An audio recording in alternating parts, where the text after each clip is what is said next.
This week on Home by Novogratz.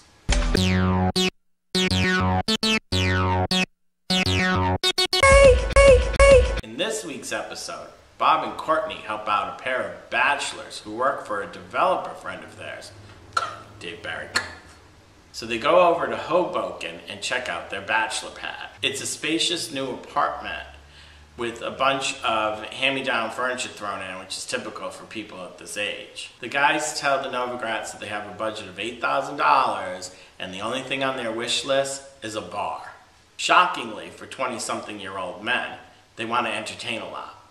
So with $8 grand in their hand, the Novogratz come up with a game plan, which is buy new lights, add some color, paint some stripes on the wall, and add artwork. Where have we heard that before? Don't forget the word art. Bob says that they want to bring the apartment from Animal House to Mad Men. The Novogratz always like to mix new with vintage, so they set off for shopping for the new first. And at Cartel, they find some things they really like. And tip number 1 is if you buy the floor model, you pay less. Back at the apartment, the workmen are set to work, and they're painting some of the walls a bright blue.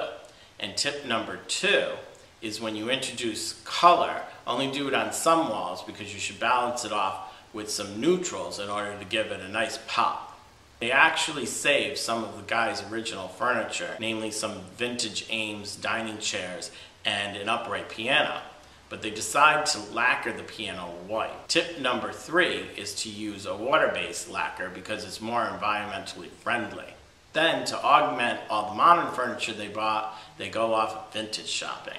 Courtney settles on this really severe-looking Danish modern sofa set that if it says anything, it's certainly not guys in their 20s lounging around. Tip number 4 from the store owner is that if you want to save some money, instead of respringing the cushions, you can add some carpet underneath them. They decide to stripe one wall, this time in a diagonal, and create a feature wall behind the newly lacquered piano.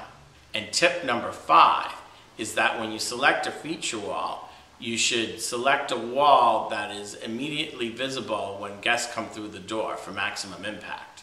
While out vintage shopping, Robert comes across a sort of 50s style tiki bar and decides this is what the guys meant when they said they wanted a bar. He gives it a great vintage kind of look, and Courtney curiously says it's very Mad Men, very late 50s. Note to Courtney, Mad Men takes place in the 60s. With the lights installed, the walls painted, and the furniture arrive, Courtney sets to placing the furniture, and she decides to sort of flip the arrangement that they had. Tip number 6 is don't let your furniture arrangement be dictated by where the cable comes through the wall.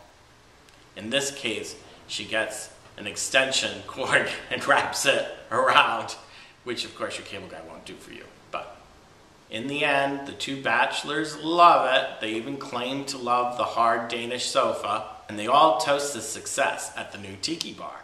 Well, new old tiki bar.